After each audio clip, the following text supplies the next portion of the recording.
Assalamualaikum warahmatullahi wabarakatuh. Di video kali ini kita akan membahas tentang habit atau kebiasaan. Sesuatu yang dilakukan oleh seseorang yang sudah menjadi bagian daripada rutinitasnya. Nah, yang pertama kita harus bagi dua, ada present habit and past habit.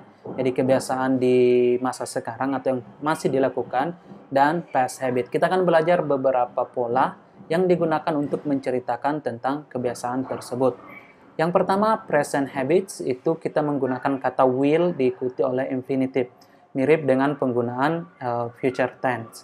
Jadi kita menggunakan subjek, siapa yang kita cerita, kemudian will diikuti oleh apa yang dijadikan kebiasaan orang tersebut. Contoh, kita ingin menceritakan perempuan yang bangun pagi sebelum jam 5 dan pergi jogging. Jadi wake up in the morning, wake up before 5 itu adalah kegiatan atau kebiasaannya. Go for jogging itu juga kebiasaannya. Jadi sebelum kebiasaan tersebut itu kita gunakan kata will. She will wake up before 5 and go for jogging. Atau ketika kita menggunakan contoh yang lain seperti I will study hard before the exam. Di sini kita menggunakan I will study hard. Jadi setelah kata will diikuti oleh infinitive. Infinitive itu artinya kata kerja yang tidak ditambahkan oleh tambahan apapun, seperti tidak digunakan ing di situ atau tidak ditambahkan s. Kalau subjeknya menggunakan you, sama you will go to campus on time. Jadi itu menunjukkan habit.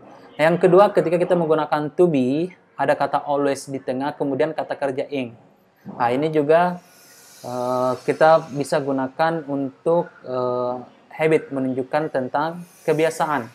Contoh, saya biasa mandi sebelum makan, ya, sebelum makan pagi. Jadi kita mandi, take a bath, itu tambahkan ing, taking a bath. Jadi I am always taking a bath. Jadi kata I am always itu adalah polanya ditambahkan ing. I am always taking a bath before having breakfast.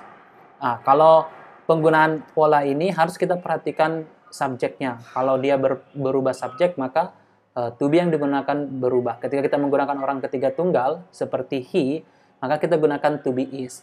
He is always telling a lie. Jadi setelah kata always, kita gunakan verb ing. Sama ketika kita ganti lagi subjeknya menjadi you, maka to be-nya merubah menjadi are.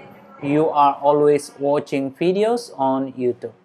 Nah, yang ketiga yang kita bisa gunakan adalah penggunaan keep on ditambahkan verb ing. Contoh, she keeps on calling me. Jadi she di sini diikuti oleh kata keeps. Keeps ini tidak ditambahkan s karena orang ketiga tunggal. Nah, ketika subjeknya berubah menjadi you keep texting on your friends at night. Jadi sini keep-nya ditambahkan s karena dia bukan orang ketiga tunggal. Dan yang terakhir, ketika subjeknya I, itu sama dengan you, they, we, semua tidak ditambahkan s di kata keep-nya. Contoh, I keep forgetting my student's name. Nah, itu untuk present habit atau yang masih dilakukan sampai sekarang. Nah, yang kemudian selanjutnya adalah past habit. Past habit ini berarti kebiasaan yang dilakukan di masa lalu. I used to diikuti oleh infinitive. Jadi I used to speak fast. Jadi ini kalau kita diterjemahkan, dulu saya bicara cepat. She used to stay at home all day long.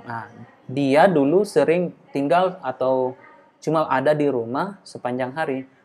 You used to smoke every day. Kamu dulunya merokok setiap hari. Berarti sekarang sudah tidak. Sama dengan tadi, ketika dibentuk past habit itu bisa menggunakan to be, always, verb ing. Tapi di sini kita mengganti to be-nya dengan to be past. Jadi I am sudah berubah menjadi I was. He was, he is berubah jadi he was. You are berubah menjadi you were. Oke. Dan yang terakhir juga kita bisa menggunakan keep on ditambahkan verb ing seperti keep on calling me, keep texting your friends, or keep forgetting my students. Itu diganti menjadi kata kept. Jadi she kept on calling me, you kept texting, I kept forgetting my student's name. Dan itu semua habit di masa lalu. Jadi itulah pola sederhana yang bisa digunakan untuk menceritakan tentang habit atau kebiasaan dalam bahasa Inggris. Jika kalian punya pertanyaan, silakan berikan di kolom komentar. Terima kasih.